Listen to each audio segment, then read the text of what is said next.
Дагы бир көйгөйлүү маселе, мына башында биз учка кеп кылдык да.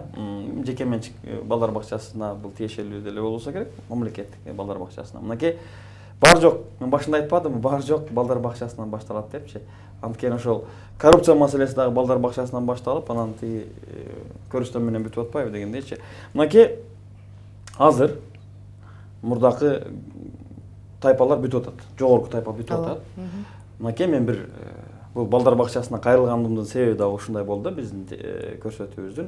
Өзүнчө прайс-лист түзүп, ата-энелерге карматышыптыр да. Айтпай эле коюн кайсы балдар бакчасы экендигин.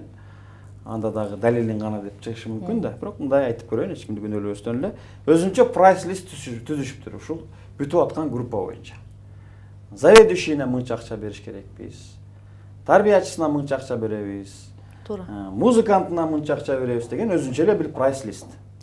Анан кайсыл таанышыңыз бар болсо, мынакей Ошто жашайбыз да, Кыргызстанда жашайбыз, алар айтат, мынча акча бермейин, сени садикке албайм. Мындай кылмайын келбейт депчи. Мына ушул коррупцияны канткенде сиздин өзүңүздүн балдар бакчаңыздын мындай бир мисалын айтып берсеңиз жакшы болот эле. Кантип аны менен бир күрөшсөк болот депчи. Биринчи сурооңо жооп берейин, Расул. Эме болуп калды. Быйыл мына балдарды мектепке узатып атабыз.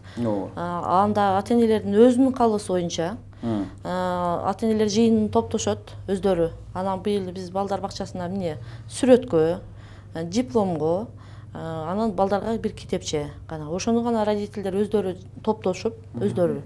Анан өздөрү кимге берсе, ошол анан мынча акча бересиң, мынча акча бересиң дегенден эч кандай чектөө, мындай салык жок. Ким ата-эне кааласа, эгерде кааласа берет. Эгер биргүл берсе дагы ал ата-эненин өзүнүн иши.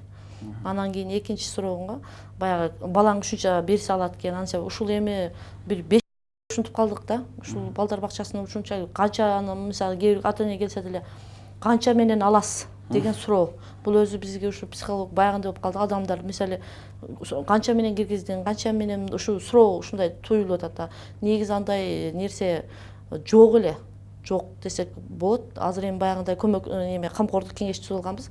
Ошого барып төлөсө, берсе, жардам берсе болот. Анан кийин мынанча акча бересиң, анан алабыз деген мындай биздин шаардык билим берүү башкармалыгында эми баягы 5 кол бирдей эмес, эми ар ким өзү болушу мүмкүн ушундай фактылар, туурабы? Мүмкүн. Ар ким өзүнө жооп бериш керек да.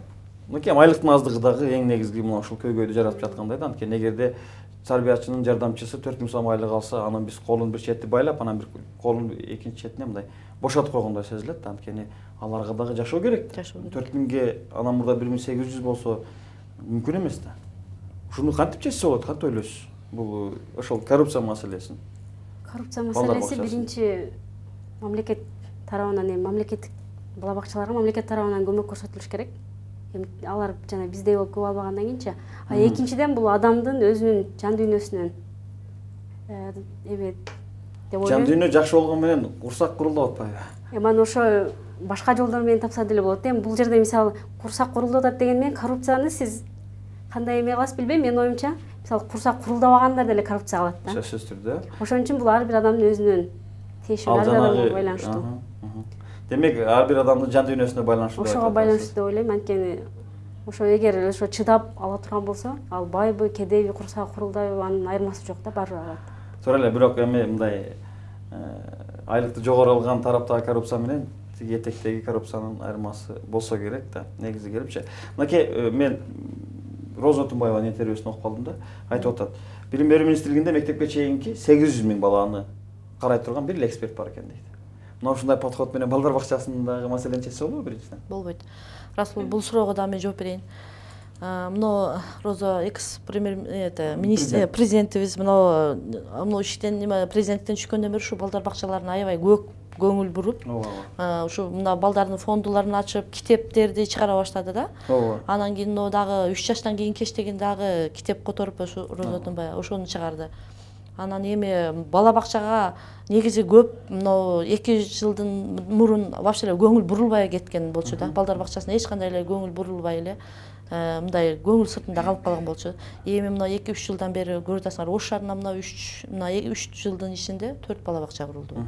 Буга чейин деле курулса болмок. Эч кандай жаңы бакчалар курулбады. балдарды көп кура турган жерлер көп. Этаж ресторан салгандан көрө балдар бакчасын салса, өкмөттүк балдар бакчасы ошого бизде азыр ошо билим берүүдө бир 30-40 миңге жакын бала кезекте турат. Андан деле көп бала кезекте турат. Азыр баардык бала балдар бакчасында тарбиялангысы келет, баардыгы бергиси келет балдар бакчасына, ойногусу келет. Ата-энелер ишке баргысы келет. Эми ушул балдар бакчасына көбүрөөк көңүл бурулуп балдарга, анан кийин көбүрөөк балдар бакчасы салынса, анан кийин ушу балдарга мына тамак ашынан дагы курчукта дебей биздин 500 сом акчаны 22 күнгө бөлсөк, 25 сом бөлсөк 23 сом 50 тыйындан түшүш керек. Бир күнгө. Анан бөлсөк 20 күн бөлсөк 6 сом 50 тыйындан туура 4 тамакка бөлсөк 6 сом 50 тыйынга туура келет да. 6 сом 50 тыйынга азыркы убакта эмне келет деген суроо бар да. Тууба. Анан ошо өкмөт дагы ушу биздин ушу тамак ашка болгон немени акчаны жогорулатса, балдар бакчасын көбүрөөк салса, балдарга арналган китептерди көбүрөөк берсе, ушу балдар бакчасына көбүрөөк көңүл бурса, балдар бакчасы будан дагы оңолуп андай сөздөн айрылып мындай жакшыраак болобу деген оюда. Туура эле. Пулайм, сиздин бул боюнча оюңуз бар? Сурооңузду кайтарыңыз. Билим берүү, мектепке чейинки билим берүү мекемелериндеги балдар бакчасындагы кандай реформалар жүргүзүш керек? Кантип чечиш керек бул маселени деген? Биринчиден азыр көйгөйлөрдүн бири бул биздин ошо жаштардын адабияты жок. Жаш муундардын адабияты. Негизи эле балдарга бир жомок окуп берейин десең деле муну орус тилинен окушубуз керек. Анан мисалы андан көрө өзүбүздүн тилибизде болсо, ошол да эң жакшы болот. Анан биз мисалы бир балага бир нерсе үйрөтүш үчүн сөзсүз башка тилдерден которуп, ушинтип үйрөтүшүбүз керек. Азыр мисалы жана заман менен кетишибиз керек деп эдикпи? Ал мисалы эски жомокторду деле кайра кайталай берсең болбойт. Ошол заманына жараша мындай жаңы методикалар менен кетишибиз керек. Методикаларды дагы мындай иштеп чыгуу алы мындай бизде бир мындай аксаган акыбалында экен да. Рахмат чоң. Урматтуу айымдар, биздин студиябызга келип, көйгөйлүү маселенин үстүнөн бир аз баш оорутканыңыздарга чоң рахмат. Ишиңиздерде ийгилик болсун. Эң негизгиси ушу татыктуу балдарды, татыктуу келечектүү балдарды тарбиялап чыгышыңыздарга биз тилектешпиз. Деги эле бала бакча имараттарынын таксыңтыгын кантип чечсе болот дегенде эксперттер айтат экен. Бул мурдакыдай советтикдей 140-200 орундуу балдар бакчасын ошону курабыз, ошого каражат топтойбуз, ошого жөнөтөбүз деген жолдун өзү туура эмес деп айтышат экен. Мүмкүн мекемелердин ичиндеги 15-20 орундуу балдар бакчасын ачса, Кыргызстандагы эң көйгөйлүү маселелердин бирин чечсе болсо керек. Урматтуу телекөрүүчүлөр, ушуну менен биз чарпа электи аягына чыгарабыз. Бизде ар дайым 1 жана 5 күндөрү Ынтымак телеканалынан көрүңүздөр. Сиздер менен мен Расул Абазбеков болдум. Чарпа элек биз маалыматты жеткиребиз.